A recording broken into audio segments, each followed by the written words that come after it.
Today's Tanya for the 7th day of Menachem Av is Igeres HaKedesh. It's Siman Gimel, the third letter. It's on Daf Kuf Daled Amid Aleph. The number at the bottom of the page is 398.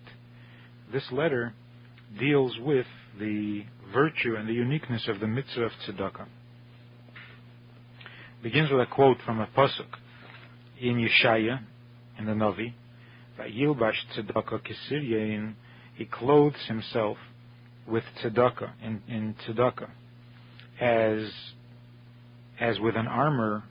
The keva Yeshua bereishei, and a hat of salvation is on his head. The Darshu Rizal and the sages explain the verse.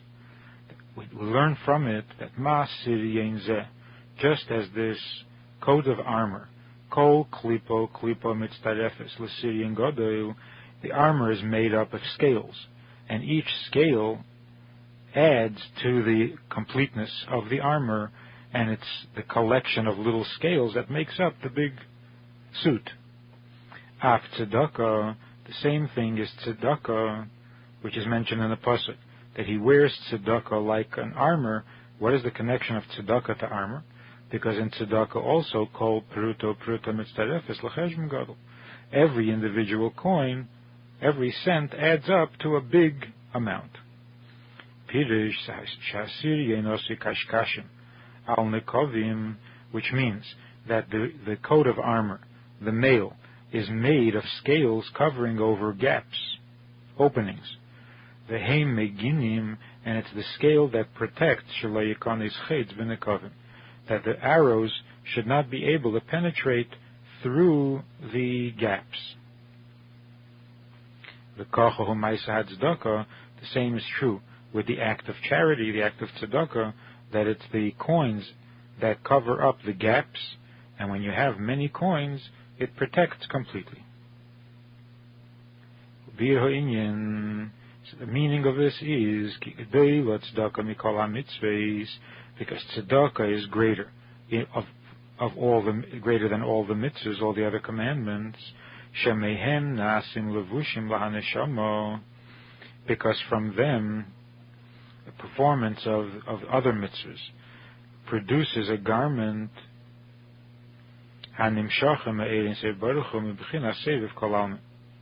This garment that is created for the soul as a result of doing mitzvahs is the light of God that is called Seviv Kolam. That level of godliness which transcends the world and surrounds the entire world equally. As has already been explained earlier in Tanya, what surrounding the world and permeating the world mean, filling the world and surrounding it. So the garment that comes from doing mitzvahs is the garment of godliness that surrounds the world.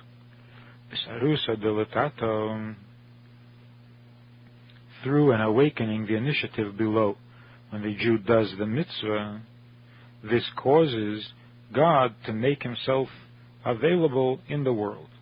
He mitzvahs Hashem v'ratzon elyon baruch hu. So when a person arouses himself to do mitzvahs, he thereby causes God to become a garment to envelop the person with his will, which is the divine will. And the will is transcendent, it surrounds the world.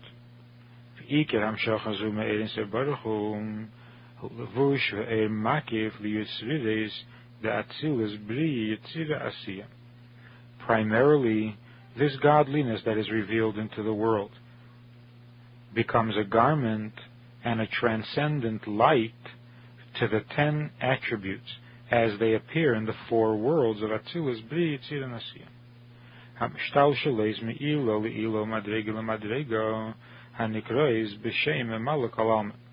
These 10 attributes are linked with each other like a chain, so that every link in the chain is connected to the ring below it, and so it goes from level to level in a gradual process, and this is called filling the world. In other words, the logically progressive godliness that goes step by step, that permeates the world, that fits in the world. Whereas the godliness that surrounds the world is a radical godliness. It doesn't follow step by step, and therefore it is not of the world, it transcends the world.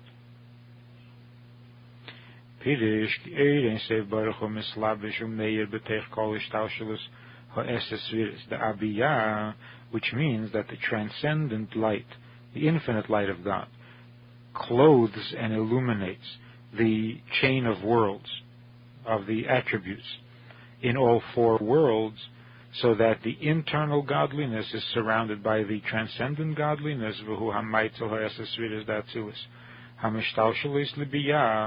and it is from there that the 10 attributes of Atzilus devolve into the lower worlds of Bria, Yetzira, Asiya, al yedei tzimtzum otzum, through an intense contraction of the light, hamavur be'etz chayim v'nikra pnimi. And this contracted light that comes from the world of Atzilus into the lower worlds, this is called an internal light. It is the light that fits the world and that is measured to the capacity of the world, in each world according to its capacity. So there's more godliness in the world of Bria, and then less in the world of Yetzirah, and even less in the world of Asiya. And that's called an internal godliness, because the external, the transcendent godliness, illuminates in all worlds equally, indifferent to the distinctions between the worlds. By Dekim HaMitzvahs, through the fulfillment of the mitzvahs, Nimshach Makif Hanal, that's what causes this transcendent light, the overriding godliness, to come down and reveal itself, and it illuminates within the 10 attributes of the worlds, in other words, within the internal process of the world,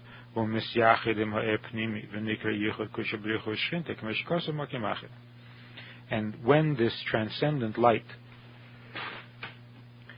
merges with the internal light, internal godliness, this is called the union of the HaKadosh Baruch Hu and Shekhinah. HaKadosh Baruch Hu is that part of God that transcends the world, and Shekhinah, the Shekhinah, is that part of godliness that fills the world, and when they're united, it is called the union of HaKadosh Baruch Hu and Shekhinah, as is explained elsewhere. And from a ray of that transcendent godliness, which comes through a great contraction, that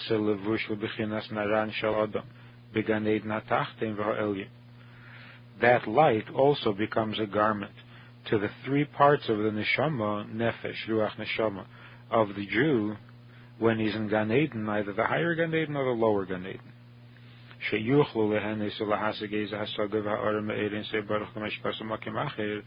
So that the result is that the neshama, as it is in Gan Eden, is capable of understanding, of grasping at least a ray of this transcendent light. And that's why the sages say that the reward for mitzvahs in this world does not exist. There can't be a reward for mitzvahs in this world, because in this world we can't tolerate, we can't grasp that level of godliness which is made available in the world to come, in Gan Eden.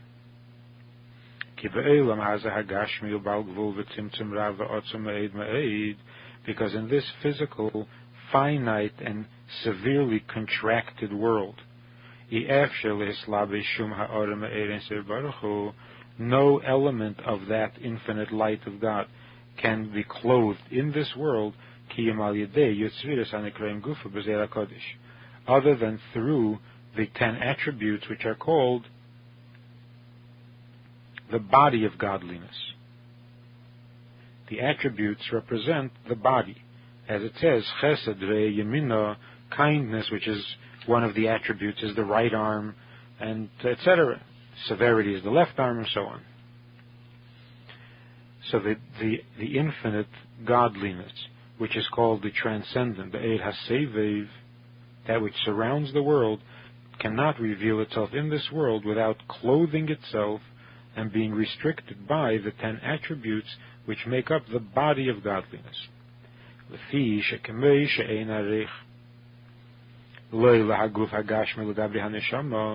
Because just as the physical body, which clothes and houses the soul, the body there's no comparison between the physical body and the soul.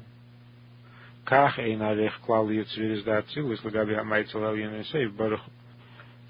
the same way, the divine attributes, the 10 attributes in the highest world of Atzilus, which is described as the body of godliness, these attributes being a body compared to the neshama, the attributes are completely insignificant and have no comparison whatsoever with the infinite godliness, which is Seviv Kol Almin. Because even the highest level of Chachma, Shehirei Shison, which is the first of the 10 attributes, the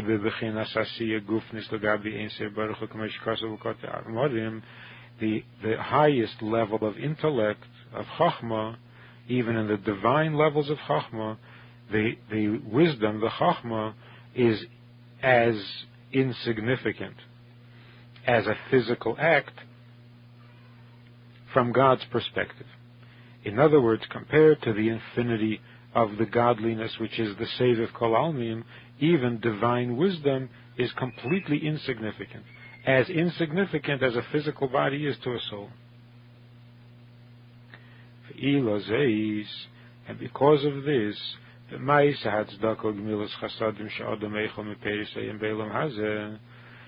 the act of mitzvahs, from tzedakah, and from kindness, giving loans and so on, which the person enjoys the benefits, eats the fruit of it, enjoys the benefit of it while he's in this world.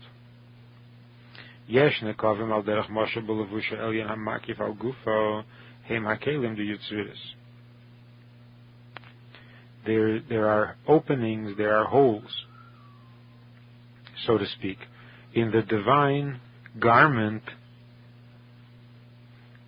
which are the 10 attributes.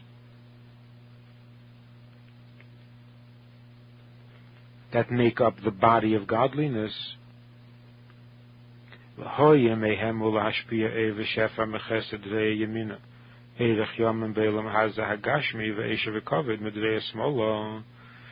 from there should come down into this world kindness that comes from God's right arm, and that results in length of days in this physical world, and wealth and honor that comes from God's left arm, from severity. The same is true also with beauty and with glory and with gladness and so on.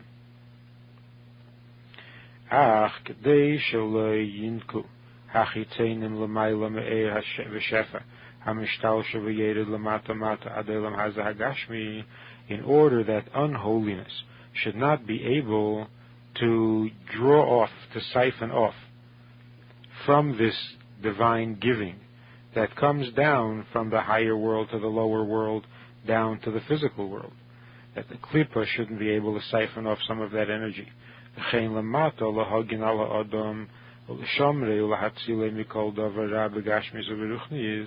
And also to protect the person here below, and to save him from all bad, both physical and spiritual bad. For